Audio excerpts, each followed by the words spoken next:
Hello and welcome to N Karma's World Words. Today is really special because we're celebrating 12 years of N Karma. Woo! If I was technical, there'd be like fireworks going off and everything right now. Um, but yeah, so that's so amazing. I think like nowadays everything is so fast and we can find ourselves in such a race and a rush to do everything. Like I have so many things that I want to do and I have to remind myself that I have my whole life to fulfill them, and I think we can start things and end things so quickly. So the fact that this is 12 years, like that's incredible and that's something to celebrate. That's amazing. I was 11 when they started this, which is insane because now I'm like a host on it. um, so yeah, hopefully tonight we're going to have a really, really lovely evening together. I've got my wine, I've lit a candle, get into your pajamas. We're going to have a really, really lovely evening. Um, Wild Words is all about connecting people and connecting culture and creating this space that's just safe and warm and accepting and lovely, for us to be who we are in. So we have some amazing guests tonight. We have music, poetry, acting, podcasters, and they're all really special. And they've all prepared something really special as well. So I'm so excited to hear everything. I want to open up this space that we talked about, by doing a really quick little meditation. It's from my Happiness magazine, and it will just get us into the right frame of mind to continue in our safe, lovely space. So for this, if you just want to sit in a space that's comfortable, just breathe in and out a few times. It's nice just to be quiet for a moment. And we're just going to say these words together. You can mumble them under your breath if that's how you like to do it. And we're just going to see how they feel in our bodies. This is called a metta meditation. There are more steps to it, but we're just going to do this one for today. May I be safe. May I be free from suffering. May I be healthy. May I be happy. May I be in peace. May I live in lightness. May I be whole.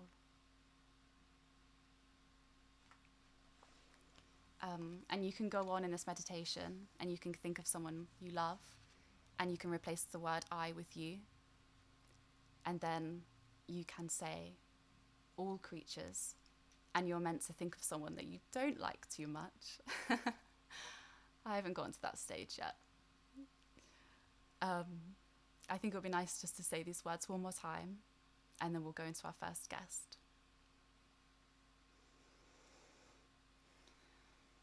May I be safe. May I be free from suffering. May I be healthy. May I be happy. May I be peaceful. May I live in lightness. May I be whole. Okay, so without further ado, we're going to go to our first guest. And we have Sunny Day. Sunny Day is a creative singer, writer, and poet. She's written some amazing articles surrounding self-love, and care, and those you can find in her bio. And she's recently released a song called Balance, which is incredible. It's on like every platform, I'm pretty sure. Hi, Sunny. What are you doing for us today? Hi guys. So I wanted to do, I think I'll do a poetry piece. Oh dear. Hold on. Oh, maybe, My friends are yeah. watching me while I'm here. I think if you have it on the TV. Yeah. Okay. So because So, this is Wild Words and it's about bringing people together, I just want to ask everyone the same question mhm. tonight, which is just what's your favourite thing about where you're from and the culture you come from? Okay. The best thing about Okay, so I'm from Iraq and Yemen, and my dad is Native American African, and I was born here. But the best thing about being born in London is the fact that there are so many different cultures.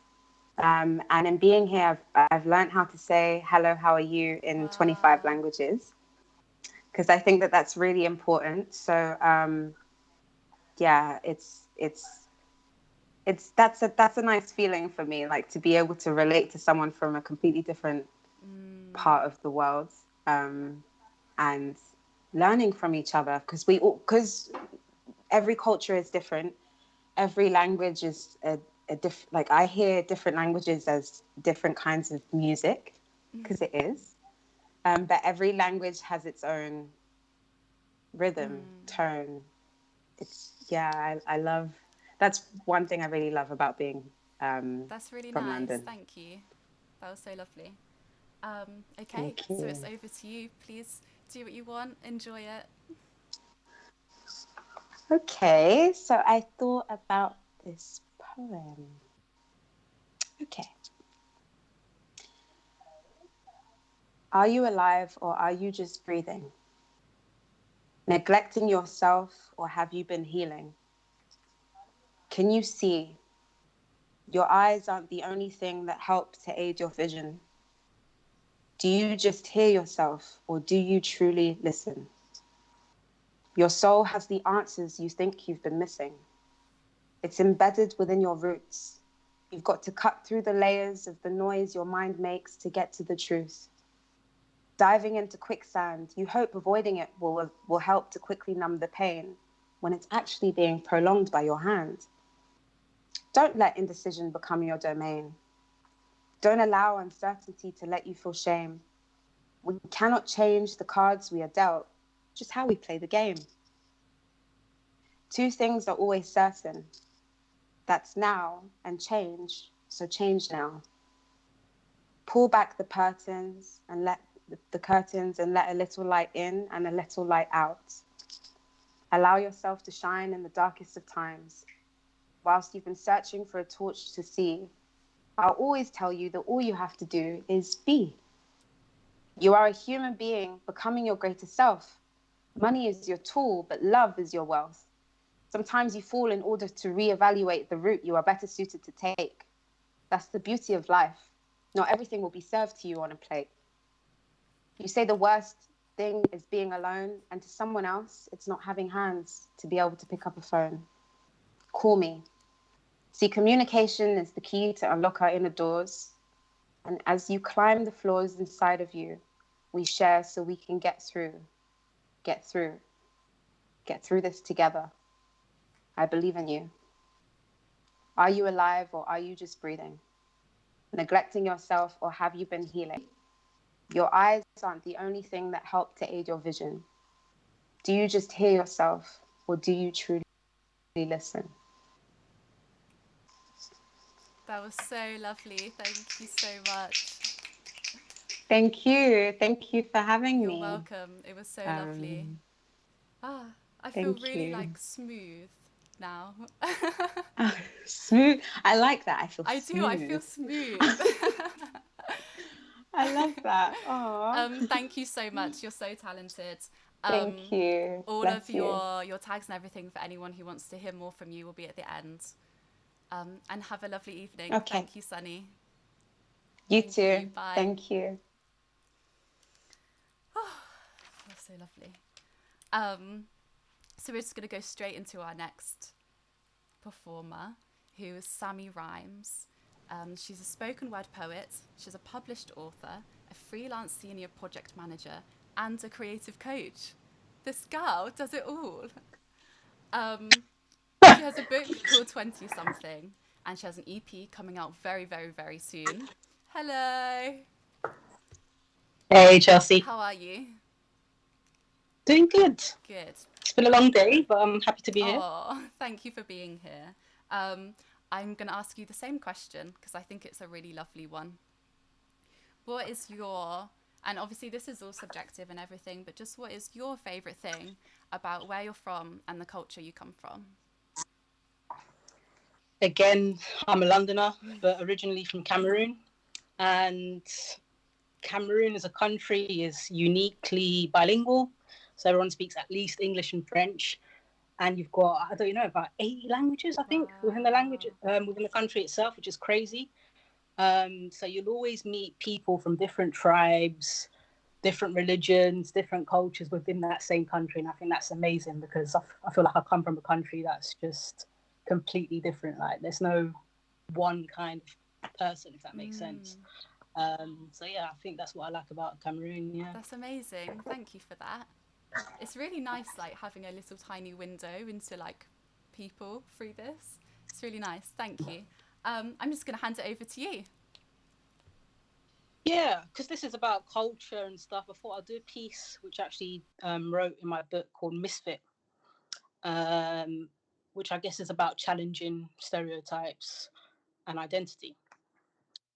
Never performed it, by the way, so bear with me, the flow's not fully there. My passport's red and it ain't a counterfeit.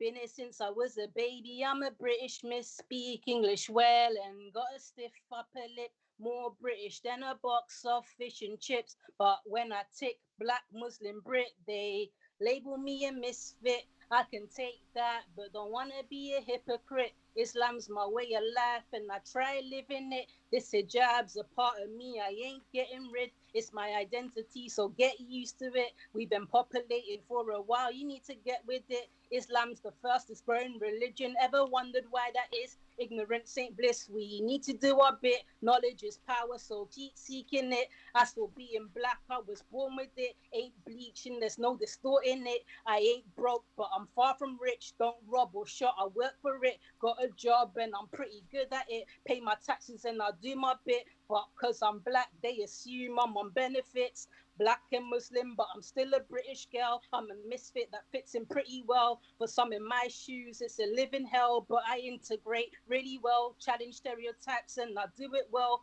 My father got sent here for work back in 1990, all praise due to the Almighty, who blessed him with the opportunity. Family came illegally, never been a refugee, but society's displacing me, so arguably I'm seeking refugee.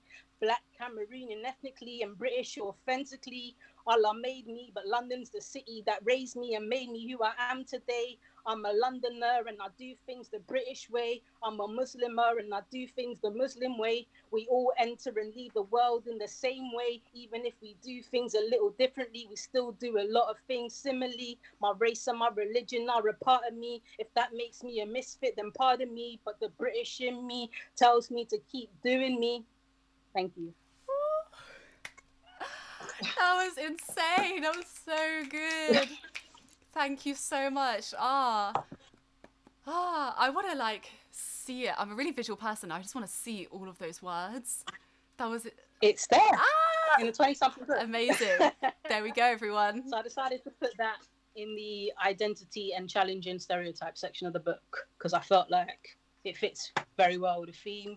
Always get challenged and judged for being black and Muslim, and I thought like that was a good summary piece of what it's like to be a misfit. No, that's really like an insight, especially to people that are still learning and have growth to do. Like that's incredible. Thank you so much for your honest words. And thank you for being here as well. So next we have my favorite podcast sisters.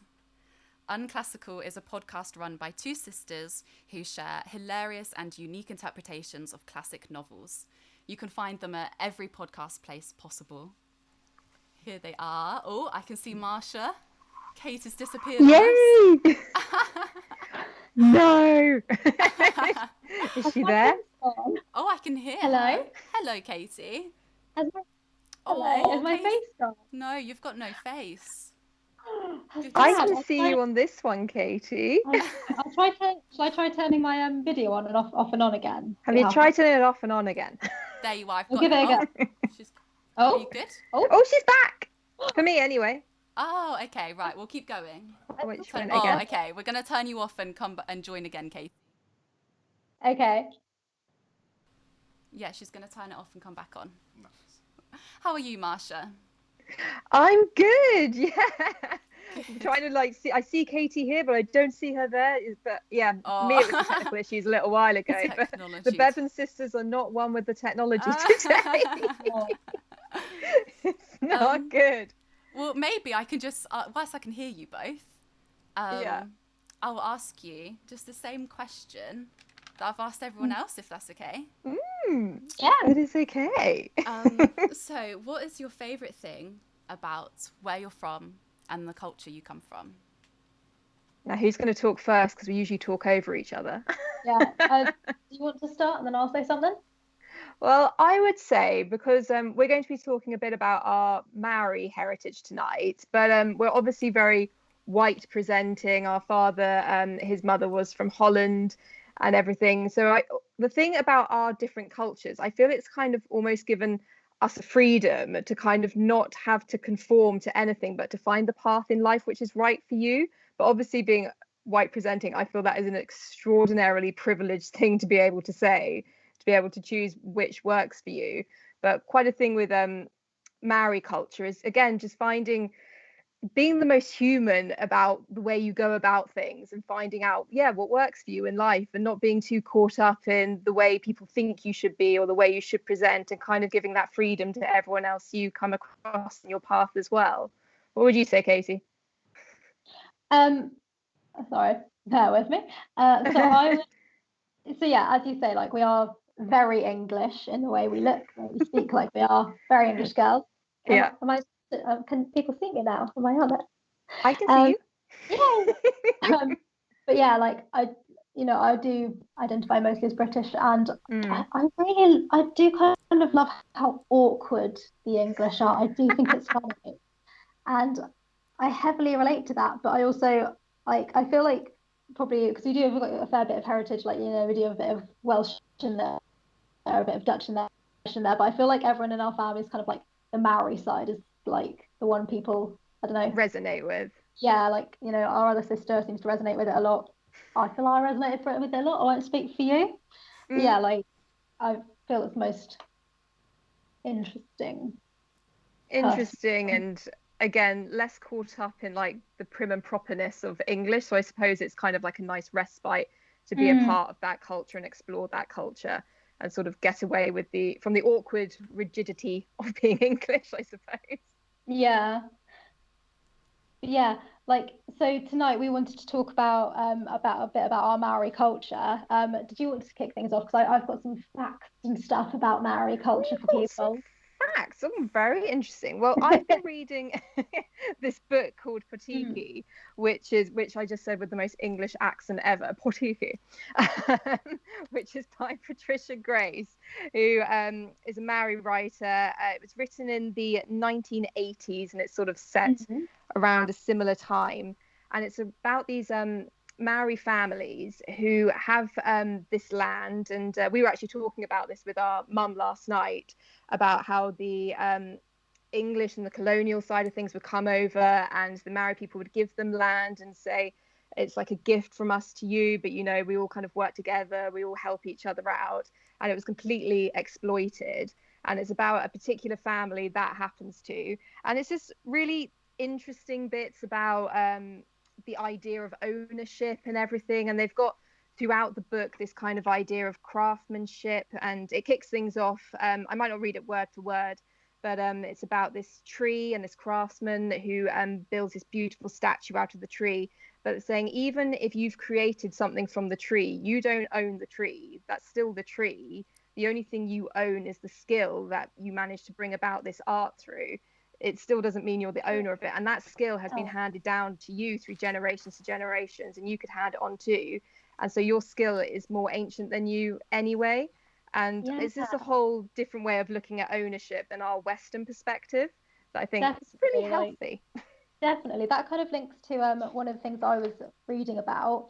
And it's this idea that in Maori culture, like, part of like a big part of culture is like retelling stories of like your ancestors, like that, but how time isn't linear. Like, the person who is telling the story is like a contemporary character within the myth, like within the story, And I feel that like is quite true, like, you know, the idea that, you know, like your skills aren't just your skills, they're your grandma's skills, great grandpa's skills, like that they've been passed down through history. So yeah, I think that's a very nice way of looking at it, and like being in touch.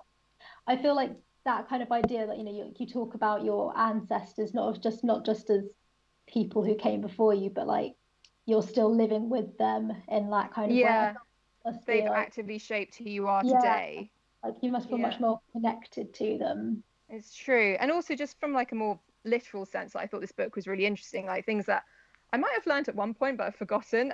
So yeah, learning more about my culture as well. But they were talking about the Maori like carvings of their ancestors and how the different like exaggerated features, what they literally meant. So Katie, have you seen the ones with like the long tongues and that kind of thing? Yeah. Yeah, so that's meant to symbolize that they were like good at storytelling and everything, and obviously had like, you know, gift of the gab. and then that came through for us. Clearly. And then another one, so this particular one, he was an amazing craftsman, and because like his hands were so connected to his body and his mind, it shows him having really short arms.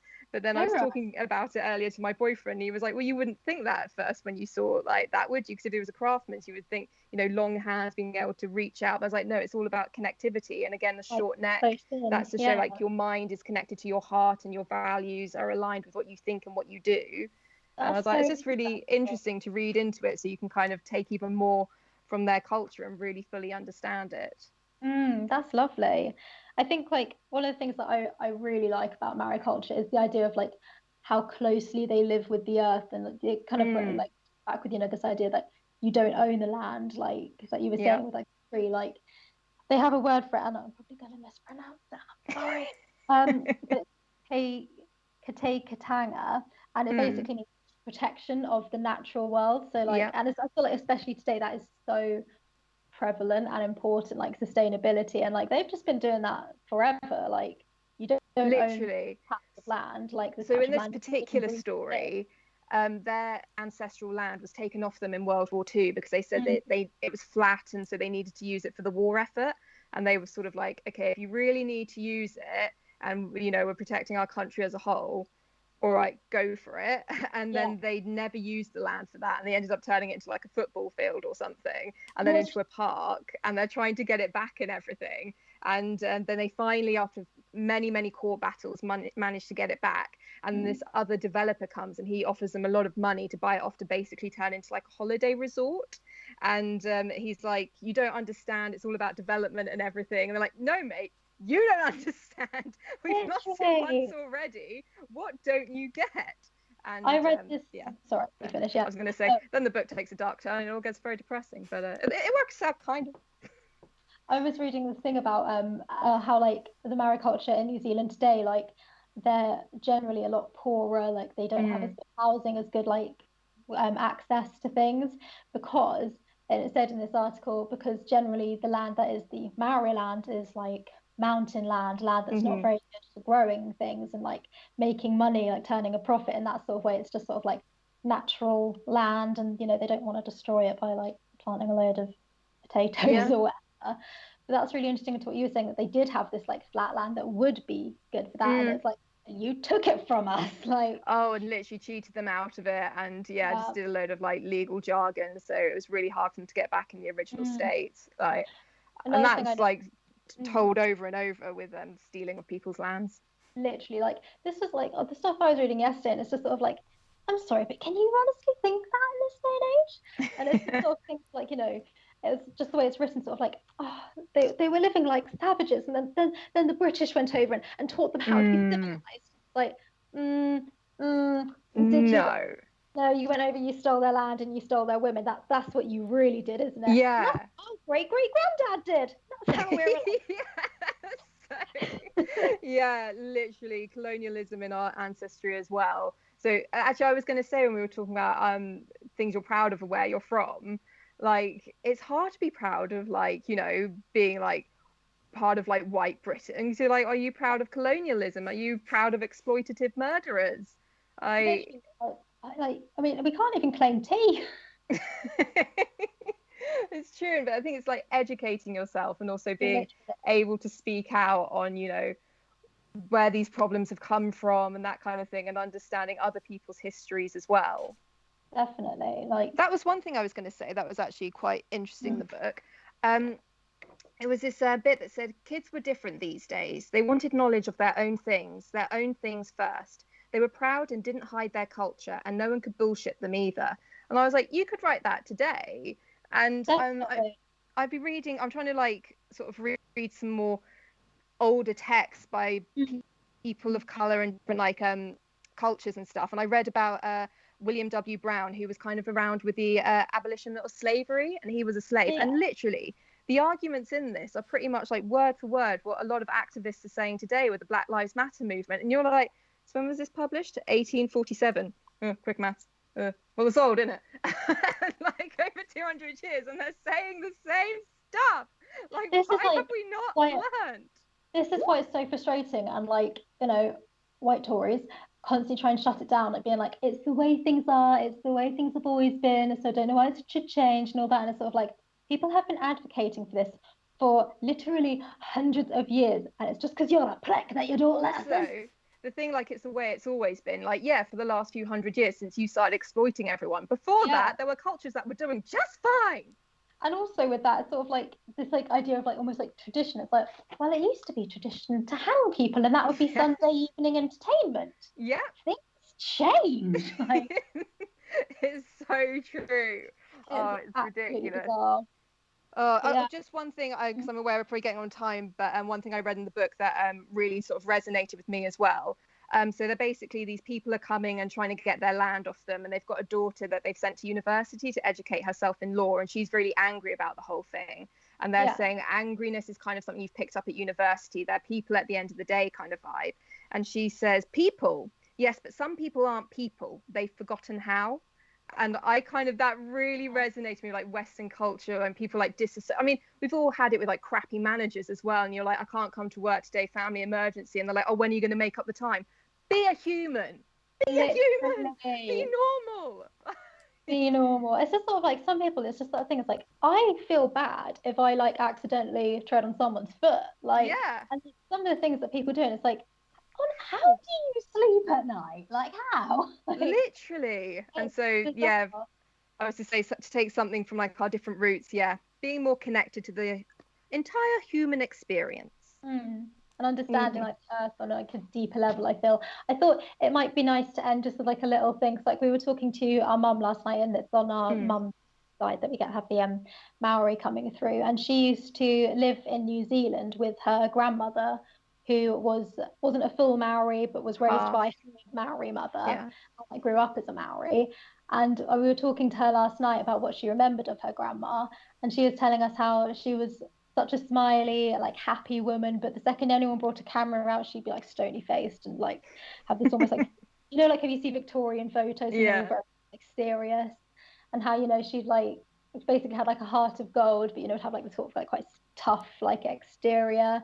And how she used to go and fish in the river with the spears, and they'd always have like fresh fish to eat, which I just think is like, I mean, I'm a vegetarian, so I wouldn't do it, but I feel like if you're gonna fish, I feel like that's the best way to do it. and pick like fresh peaches, and you don't pickle peaches, but preserve peaches. And it was just like, it was just really nice, like hearing our mum talk about it. And like, I feel like also I'd like heard some things that I hadn't like known before, like of like just how long she was over there, like the way she used to like play with her cousins, and the going back to her dad saving her from a cringe boy who wanted to go on a date with her. That was lost. Oh yeah, that was funny. Basically, a cringe boy was like, Mr. Reed, her dad, our granddad, could I take Carolyn out for dinner? And he was like, no, for ice skating. We're very disorientated. We can't ice skate as a family. And my mum's thought was like, well, shouldn't you be asking me? And her dad was basically like, no. I don't think so.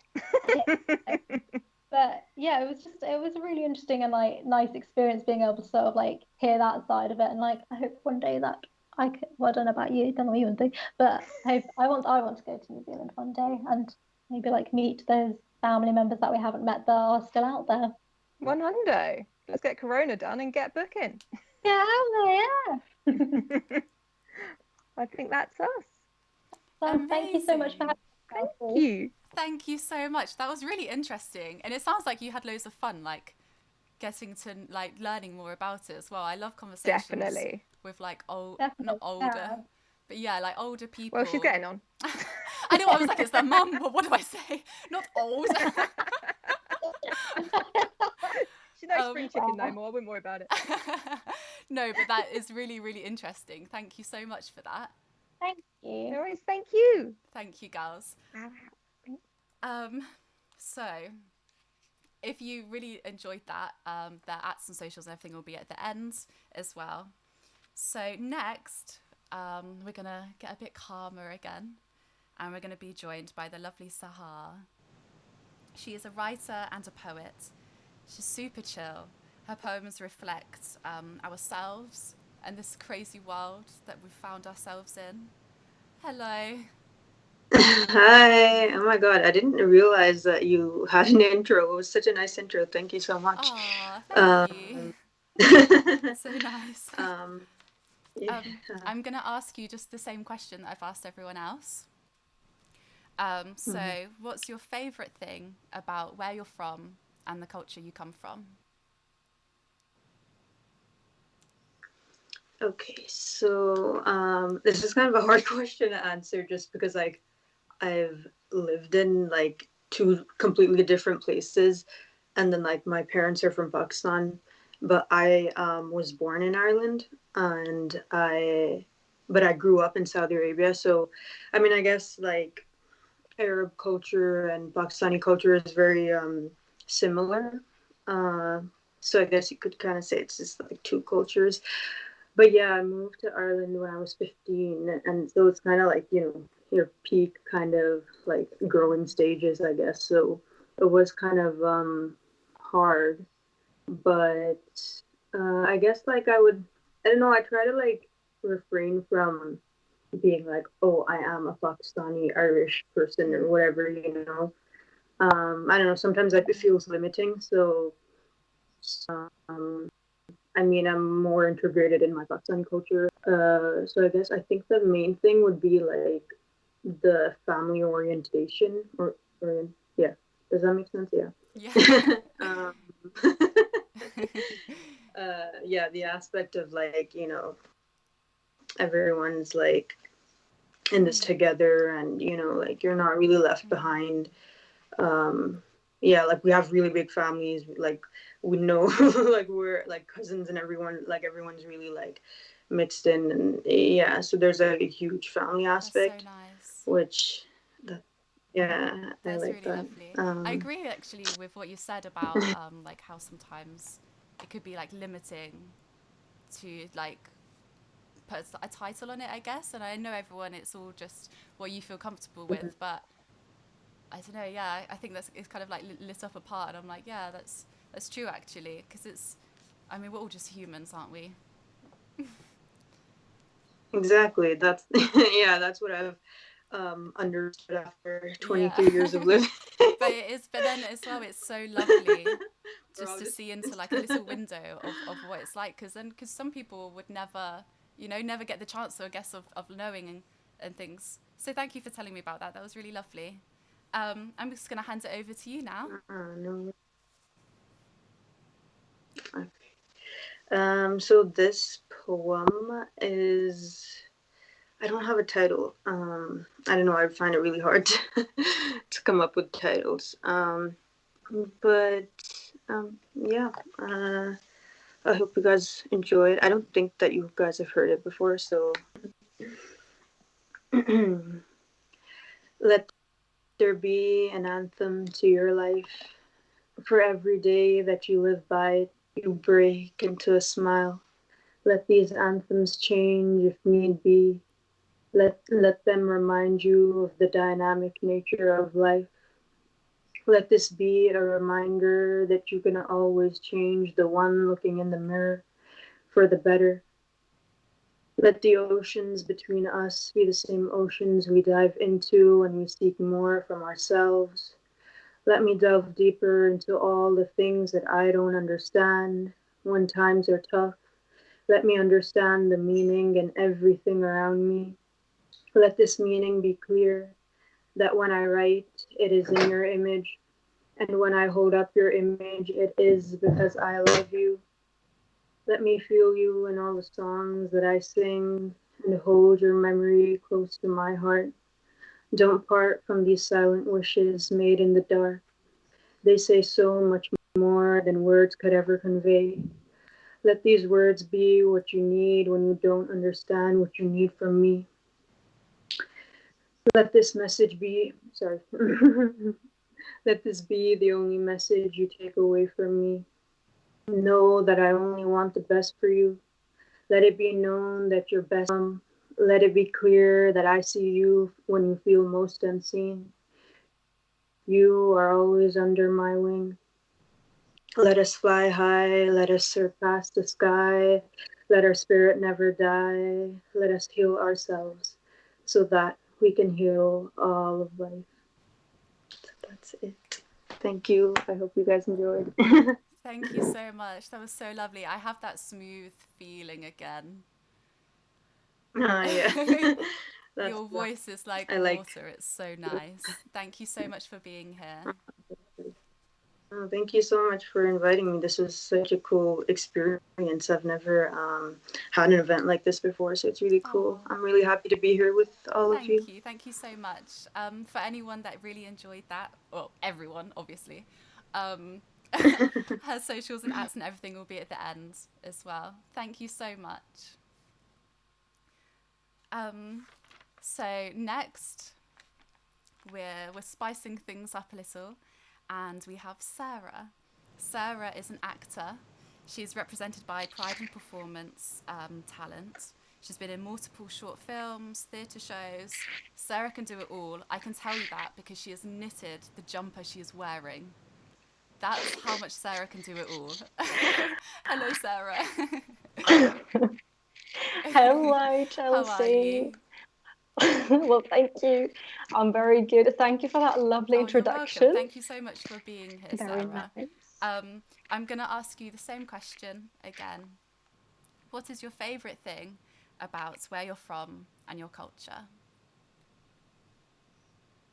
So that's a very big question, but I'm going to be very Scandinavian here, and I'm going to say the word hygge, which is kind of like a feeling, a sense of something nice, and it could be anything. It could be a meeting through friends, or it could just be going for a walk, or just something that makes you feel good, basically. Kind of like cozy, but not the same way. That's so cool. I love that. Thank you so much for sharing that. I'm really, really excited to watch you, so I'm going to hand it straight over to you. Thank you. So I'm going to perform a monologue called Saturdays.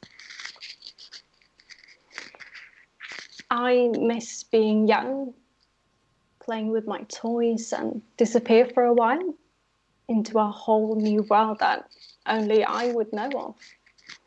It was just me and my imagination, pretending I was on top of the world when in reality I was just on my own, like completely alone, at peace. I loved it. I miss it. Maybe I've lost it. I remember that Saturday feeling when I was a child. It kind of disappeared over the years, but sometimes it hits me. Like on occasions I still feel it, and it's wonderful. And the days, they were so long. What back then felt like 12 hours feels like 5 minutes now. Time is strange in that way.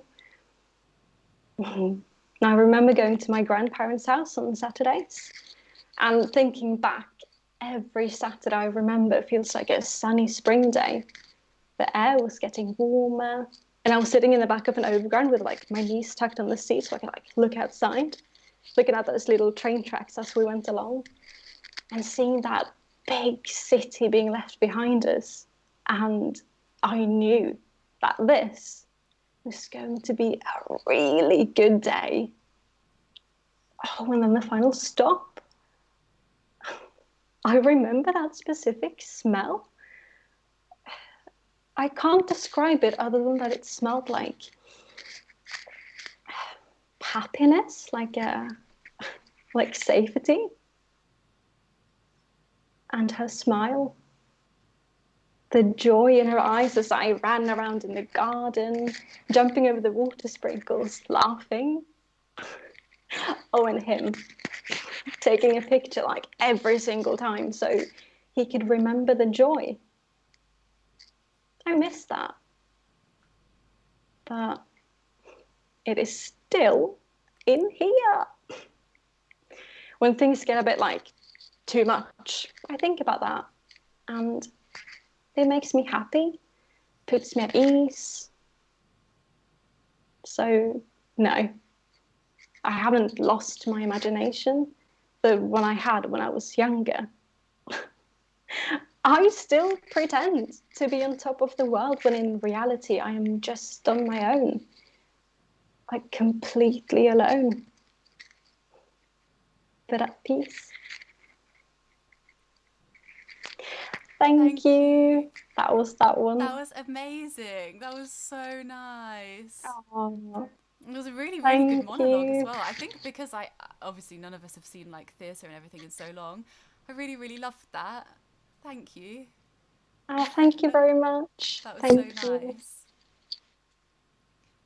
Well, thank you. And we'll move on to the next person. So next we have the lovely Jacob. His bio says, do what you want. He does what he wants. He's a singer, musician, and creative. I kept him for last because I'm hoping he'll send us into a really calm, lovely night. His voice is so lovely, and his playing is so lovely as well. Hello, Jacob. Oh, it's a bit slow. We're being a bit me and Jacob are being a bit crazy today because we couldn't practice his before, so we're hoping we can just go for it. But it's a bit slow. I want everyone to hear his lovely music. Let me drop him a message. Let's get him on 4G. 4G, Jacob. Everyone channel 4G to Jacob.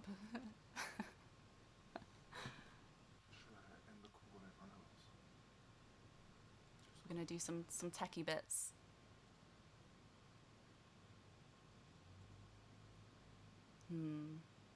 Are you unmuted, Jacob?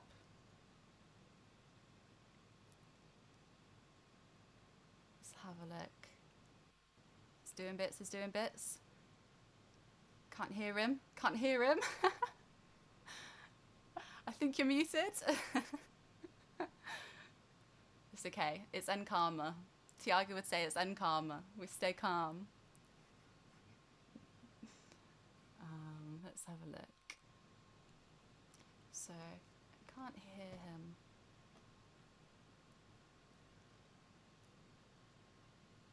I can see his lovely head, but I can't hear his lovely voice. He's not muted, it's unmuted. Oh no, I don't want to end it without hearing his lovely song. Well, you can see his lovely... Jacob, give us a lovely smile. You can see his lovely smile. Maybe we'll get a recording of Jacob and we'll like post it so everyone can see. Because Jacob is a lovely, lovely singer and performer. And I want everyone to be able to see him and hear him as well. Maybe we'll do that. Are we all happy with that? All right, we'll do that. Okay, well, I guess then that brings it to an end. I don't know what to say. It's been so lovely. It's gone a bit faster than anticipated just because of some of the tech and everything, but we'll definitely...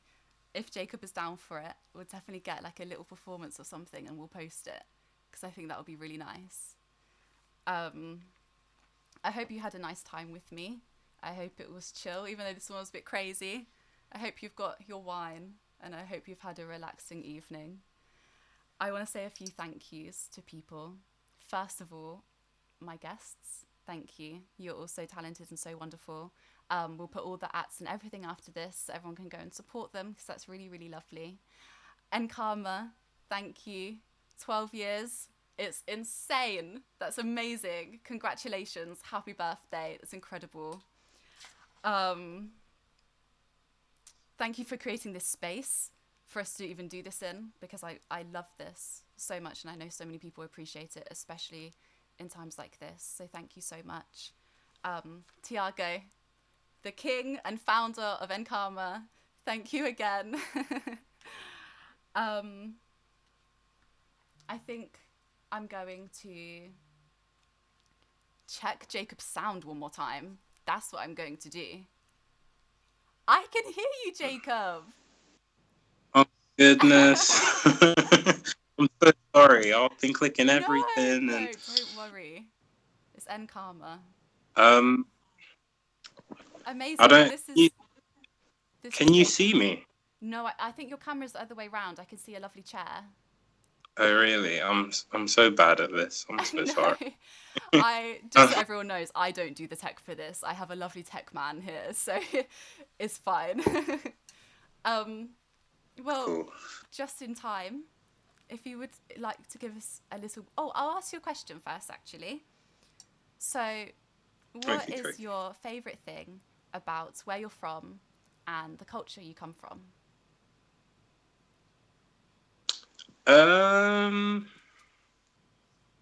Listening in, everyone else has had such wonderful answers. I'm not sure if mine can compare, but I was born in England, as were my parents.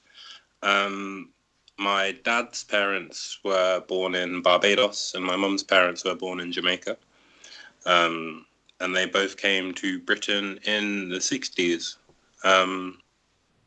But I think one thing that I really enjoy about my culture, I'm a food person, and my nan still cooks the same recipes that her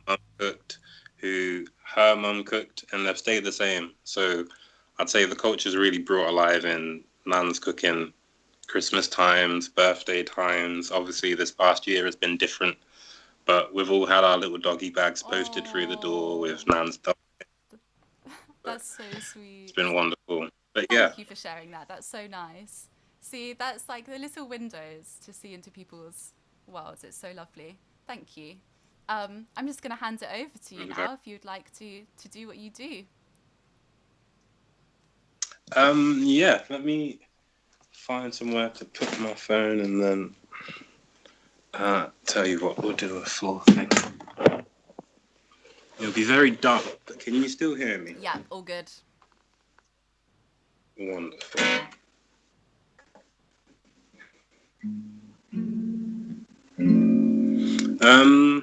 Yeah, I've been struggling to, I suppose, get the creative juices going over the past year. And I guess I relied on music quite heavily before that. Just as a safe place, a place to unwind, kind of like a little bit of self-therapy.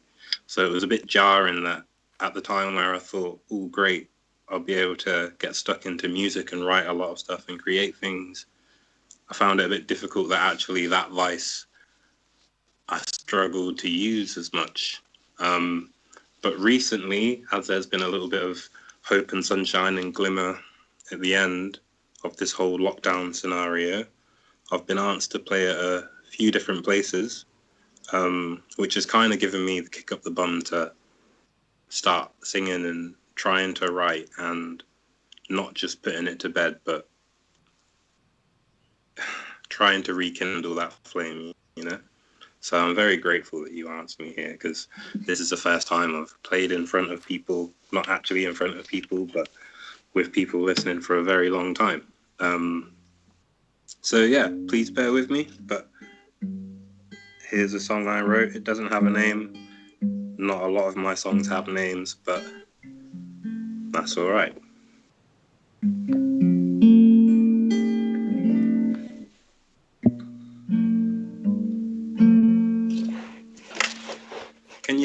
Okay. Good. I can hear you. Cool.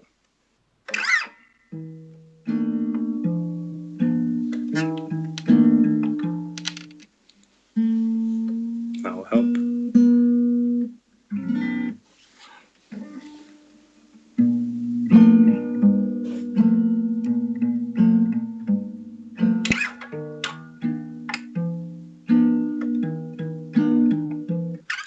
If I were a bird, I'd fly around the world. I'd cover every inch of land and sea. But I'm just a man like you, 2 feet, 2 hands. There's only so far these 10 toes can take me down.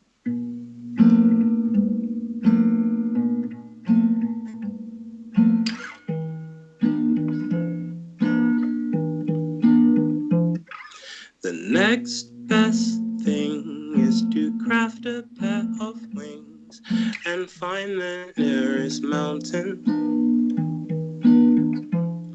So high up off the ground, I throw my body down, and nobody will find him down.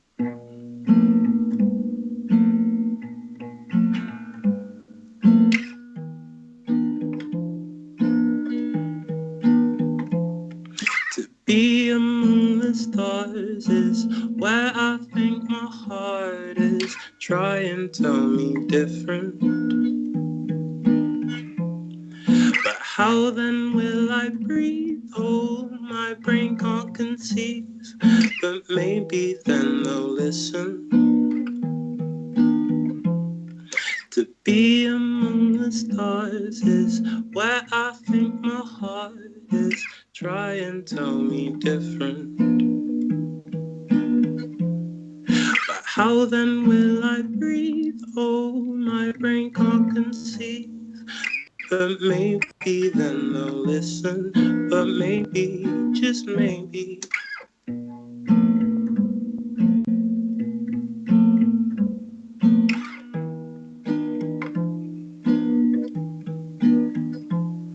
If I were a bird, I'd fly around the world. Thank you very much. Thank you. That was so beautiful, Jacob.